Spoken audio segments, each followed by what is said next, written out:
At 7:42 a.m. on a quiet Tuesday morning, a single tweet from Alexandria Ocasio-Cortez detonated across social media. This girl is dangerous. Disinformation is not free speech. She needs to be silenced. And fast. The quote wasn't subtle. The photo attached to the tweet, a freeze frame of Karoline Leavitt mid-spec at a campus town hall, her hand raised, lips parted, eyes fierce. The caption beneath it: "This isn't patriotism, it's manipulation."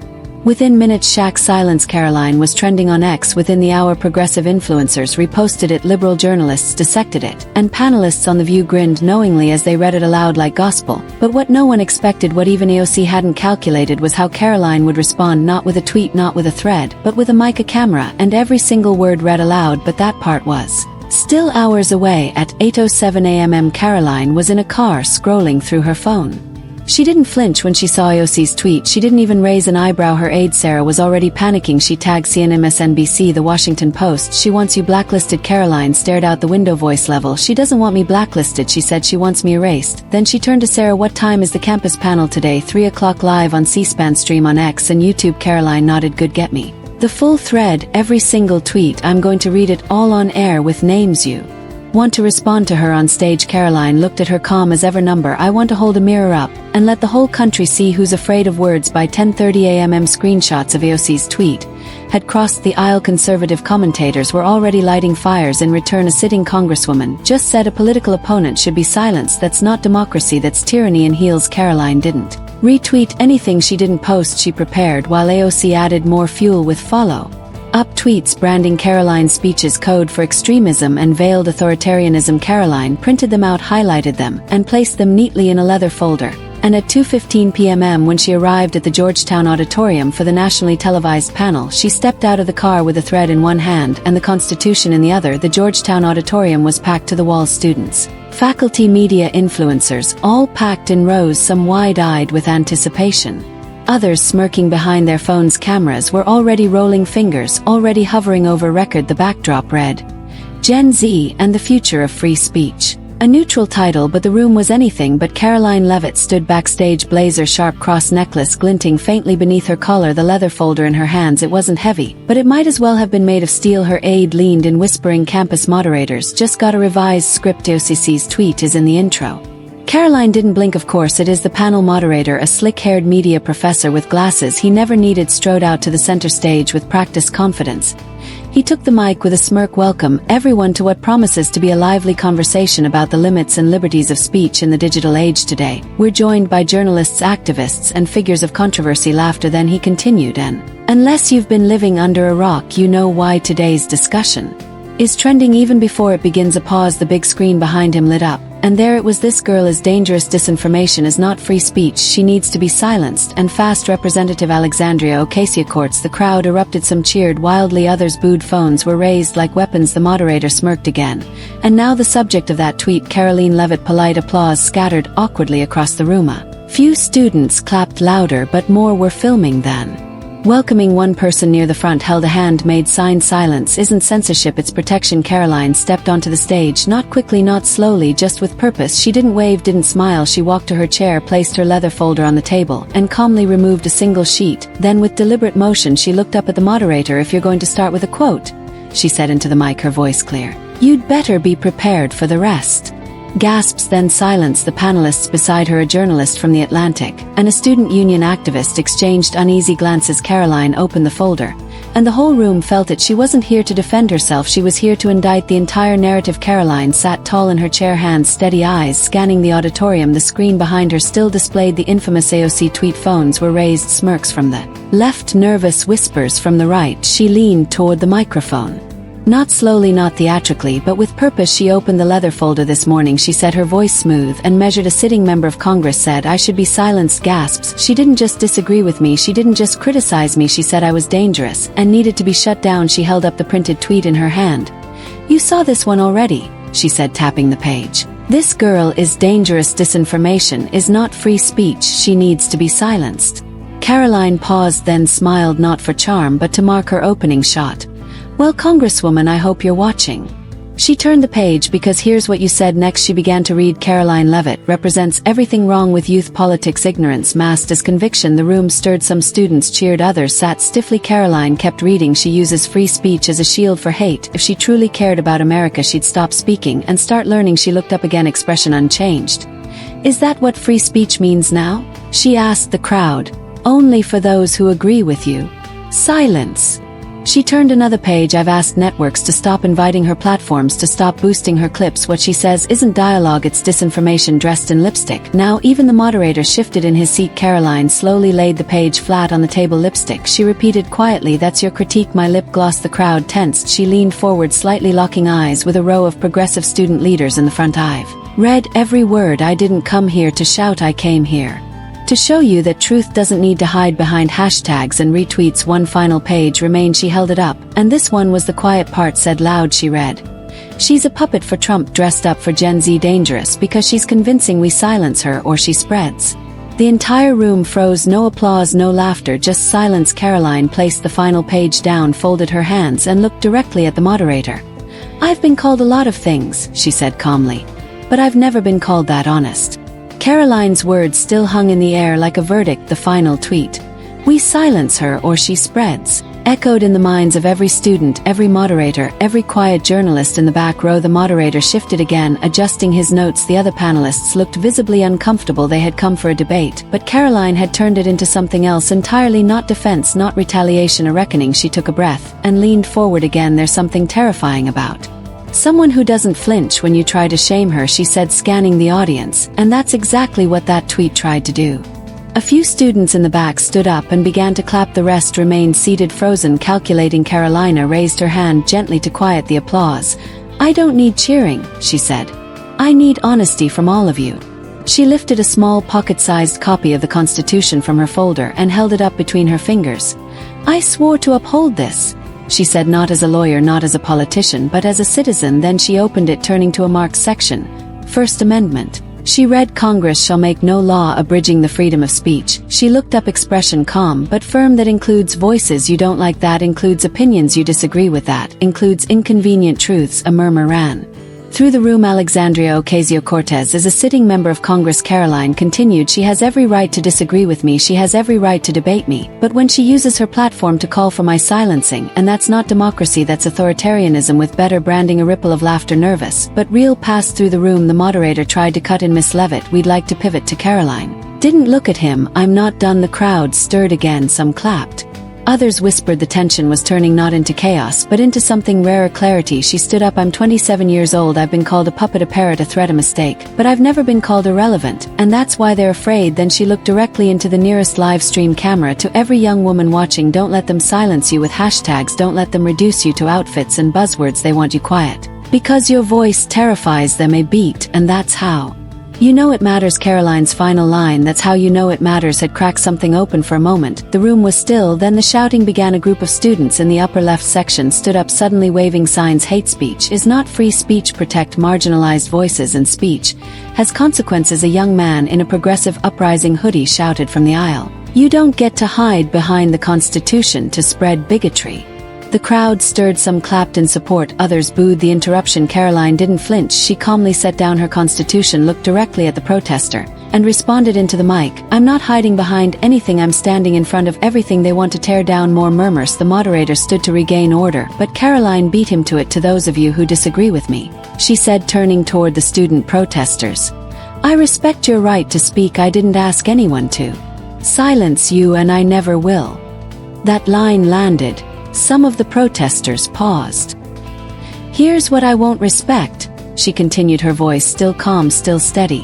When one side of the argument decides the other side isn't allowed to exist. A girl in the front row folded arms and skeptical eyes stood up. Then what about hate speech? She demanded. What about when people like you use freedom to harm others?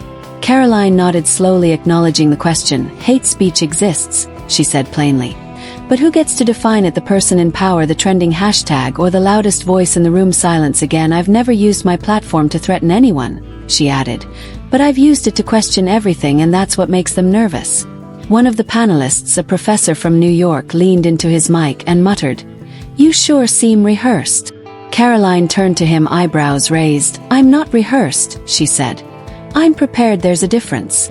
The audience broke into scattered applause. Karoline took a breath and looked around the auditorium, locking eyes with the students who had shouted her down moments earlier. "You don't have to like me, you don't have to agree with me," she said, "but if you want to shut me up instead of out or argue me, maybe you're the one who isn't ready this time." Even some of the protesters sat down, not in agreement, but in acknowledgement, and that's all Karoline needed. She hadn't won them over, she'd made them stay. The moment Karoline stepped off the stage, her phone vibrated non-stop. 23 missed calls, 54 unread messages, but none of that mattered compared to the first push notification on her screen, and read: "The thread is now trending #1 nationwide." Sarah rushed up behind her. "You broke them." CNN split. MSNBC is calling it a meltdown, and Fox already has a lower third. Karoline versus the squad. Karoline didn't react. She just placed the folder back in her bag, adjusted her cross necklace, and calmly asked, "Did AOC respond yet?" Sarah paused, eyes wide. She's typing. Seconds later, a new tweet appeared on Karoline's lock screen. "When you need to read someone's tweets out loud on stage for clout, maybe your own words aren't strong enough. But I'm glad you finally read something." The crowd backstage erupted in conflicting reactions. Some groaned, others laughed nervously. Karoline scrolled once, twice, then locked her phone. "Good," she said. She's scared. At that exact moment, newsrooms lit up. MSNBC. Karoline Leavitt, brave or brazen? Campus speech sparks national debate. Fox News. Karoline exposes AOC's hypocrisy, and she did it without raising her voice. The View. It was performative. AOC's tweets weren't even meant for her ex, formerly Twitter. One user posted, "AOC told us to silence her." Karoline read the whole indictment back with footnotes. Another, "I don't like Karoline, but she didn't flinch. That's what shook me." Within 30 minutes, the clip of Karoline calmly reading AOC's tweet thread had hit 2.8 million views. Edited versions flooded YouTube. Reaction videos piled up the moment she read, "We silence her or she spreads," became the centerpiece of every discussion. Late night shows made jokes. Podcasts exploded with takes. Young women stitched the speech on TikTok, pointing to Karoline's steadiness. But the battle wasn't over. AOC tweeted again that evening, "I don't debate with puppets, I debate policy. If she wants a real fight, she can face me live. No stage tricks." The bait was obvious. Sarah looked at Karoline. "She wants you in the ring for real this time." Karoline didn't blink. "She doesn't know I came prepared for round 2. The moment she posted that first tweet, she pulled out a second folder. I have her deleted tweets, her archived threads, and her flip-flops from the last 3 years. Sarah's eyes widened. "You're really going to read those too?" Karoline smiled faintly. "Not read them." She looked straight ahead. "I'm going to televise them." The CNN invitation came at 8:46 a.m. the next morning. It wasn't casual, it wasn't polite, it was war paint dressed as prime-time diplomacy. America at the crossroads, free speech power, and the new political divide. 2 guests, 1 stage. Representative Alexandria Ocasio-Cortez. Karoline Leavitt. Karoline read the email once, then again. "They think they're hosting a conversation," she said, handing the phone to Sarah. "But I'm walking in with a closing argument." The prep wasn't just intense, it was surgical. Karoline pulled clips from past interviews where AOC flopped on campus speech, scolded Elon Musk for censorship, then praised the same tech policies that banned conservative voices. She had screenshots, links, archived tweets, even a 2019 podcast where AOC said, "I'll never advocate for censorship, even when it's hard to hear what people say." Karoline circled it in red. "This is my Exhibit A." By 6:55 p.m. she stood outside CNN's Manhattan studio, white blazer, sharp folder in one hand, Constitution in the other. Inside, Anderson Cooper was already live. "We're about to witness one of the most anticipated conversations of the year, a progressive icon and a conservative lightning rod, both young, both fierce, but only one can control the narrative tonight." The room darkened, the intro music faded, the lights hit, and the cameras rolled. "Welcome to America at the crossroads." Cooper began. "Tonight, we're joined by Congresswoman Alexandria Ocasio-Cortez and former White House Press Secretary Karoline Leavitt." Applause thundered. But it wasn't unified. Karoline's eyes didn't flinch. AOC smiled, but it didn't reach her eyes. Cooper turned to AOC. "First Congresswoman, you said Karoline should be silenced. Do you stand by that?" AOC ever polished chuckled. "I said dangerous rhetoric needs to be challenged. And if that makes people uncomfortable, maybe it should." Karoline waited. No interruption, no flinch. Cooper turned to her. "Miss Leavitt, your response." Karoline opened her folder. "I brought the receipt." She placed the printed tweet on the table. "Anderson, she didn't challenge me, she campaigned to erase me." She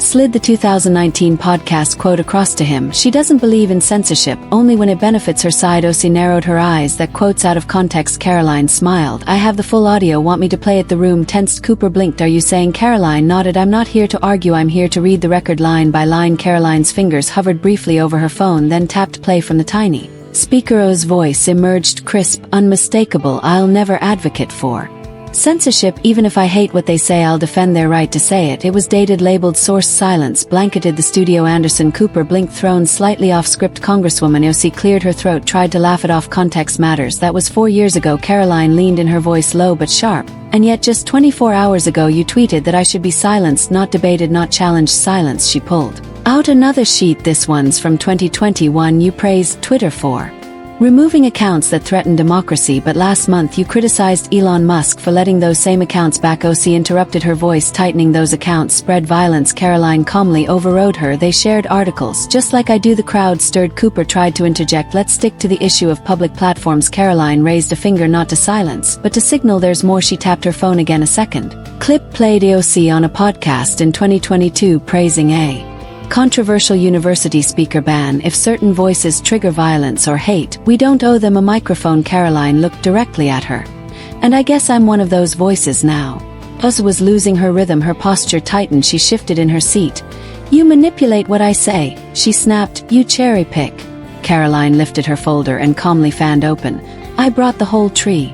The audience murmured louder. Now clips from the debate were already being clipped, posted, retweeted. A trending hashtag emerged in real time. #. Karoline has receipts. Anderson looks stunned. You're saying Congresswoman Ocasio-Cortez is intentionally inconsistent? Karoline didn't hesitate. I'm saying she doesn't believe in silencing all speech, just speech she can't control. AOC scoffed. You're twisting the truth. Karoline turned to her, eyes locked. No, Congresswoman, I'm quoting you out loud. Unedited, on record, exactly what you tried to prevent. The lights overhead buzzed slightly. You could feel it. The power was shifting. The narrative, once tightly gripped in curated threads and applause lines, was slipping, and Karoline wasn't even raising her voice. She was just pressing play. AOC sat forward, frustration brimming now, mask of calm slipping. You think reading tweets and playing sound bites makes you some kind of truth teller? She snapped. You're just a megaphone for the right wing. You don't stand for freedom, you stand for chaos, for division. Karoline didn't blink. I stand for something you've forgotten. Congresswoman AOC smirked. And what's that? Karoline paused just long enough, then said clear into the mic, the right to speak, even when it makes people like you uncomfortable. Gasps rippled through the studio. You could feel it shift, that moment when the air gets heavy, when the audience isn't sure whether to applaud or hold their breath. Karoline leaned back, calm. She didn't raise her voice. She didn't clap back. She let the weight of the truth do what noise couldn't. AOC laughed, but the sound was hollow. You're a fraud, Karoline. You don't believe in unity. You came here to perform. Karoline didn't even look at her. She turned to Anderson Cooper. You asked if this was a debate. She said it's not. She looked back to the camera. This was a mirror. And I held it up, not just to her, but to everyone watching who still thinks censorship is strength and silence is virtue. Anderson, usually composed, was visibly unsure how to pivot. I think we need a break. But the audience had already decided. Applause erupted, not from everyone, but from enough, from those who had come skeptical, from those who hadn't expected her to hold the room with evidence, not emotion, from those who had once followed hashtags, but now saw the thread unravel for what it really was, not a call to protect democracy, but to control it. The live comment stream on CNN's digital broadcast surged. She destroyed her without yelling once. This isn't just politics, this is principle. Karoline just gave a masterclass. AOC sat stiffly, arms crossed, jaw tight. Karoline gathered her notes slowly, deliberately, her white blazer catching the light as the screen faded to commercial. Anderson's voice was caught faintly by a hot mic. That wasn't a debate, that was a dismantling. The second CNN cut to commercial, the internet exploded. Karoline read it, unedited truth, thread by thread. All trending, all climbing by the second. Within minutes, Fox News posted a highlight reel titled Karoline vs. AOC. The night the thread broke, a 12-second TikTok clip. Just Karoline saying the right to speak, even when it makes people like you uncomfortable, hit 5 million views before midnight on X, conservative accounts declared. She walked in with tweets, she walked out with a movement, but it wasn't just the right. Even some moderate liberal voices hesitated before hitting send. A Columbia student posted, I don't agree with her politics, but she didn't lie, and that's fair. A centrist commentator tweeted, this wasn't a takedown, it was a revelation. AOC had sound bites, Karoline had facts. Meanwhile, OCC's account stayed silent for hours. No victory tweet, no rebuttal thread, just silence. And in that silence, Karoline's presence grew louder. She walked out of the CNN studio into a swarm of cameras. Reporters shouted questions, but she didn't grandstand. She held up the Constitution in one hand, the now crumpled tweet printouts in the other. My job isn't to yell louder, she said. It's to make sure truth echoes longer. Trump reposted the clip minutes later. She's a star, the squad is crumbling, and the new generation is rising proud. Breitbart ran with Karoline didn't blink. AOC did. The Atlantic ran a more cautious take. Leavitt's calm could change the conservative playbook. And MSNBC, they aired a panel arguing that Karoline's dangerous rhetoric was veiled behind polished delivery.